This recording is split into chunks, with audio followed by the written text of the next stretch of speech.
है, फिर भी 2-4 बातें मैं आपसे शेयर करना जरूरी समझता हूं। तुम इन चोरों के खिलाफ लड़ रहे हैं, आपको भी लड़ना चाहिए था।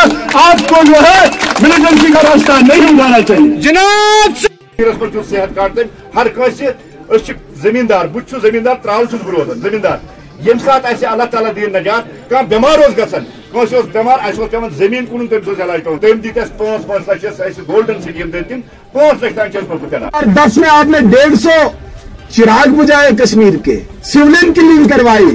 2016 में अगर वही कर्फ्यू लगाया होता, वही सख्ती की होती, तो 116 किलिंग्स नहीं होते।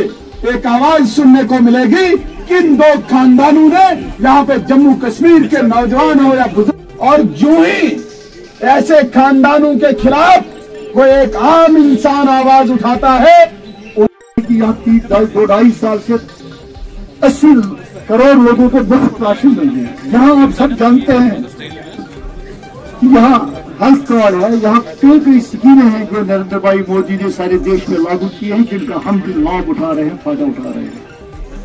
ये वोटर के प्रति एक जज्बा है जो प्रदर्शित करते हैं। ये छोटी सी रैली इसका प्रतीक है। आज साथियों, इन्होंने केवल यहाँ पे नफरत के बीज बोए। मैं ये कहने में परहेज नहीं करूंगा, ये PAGD जिसे मैं TFA कहता हूँ, फैमिली अलायंस कहता हूँ, ये बिल्कुल बौखला गए हैं इस वक्त।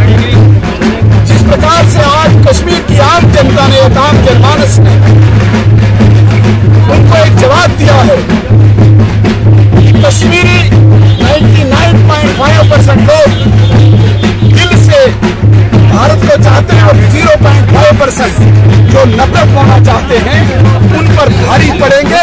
ये मैं आपको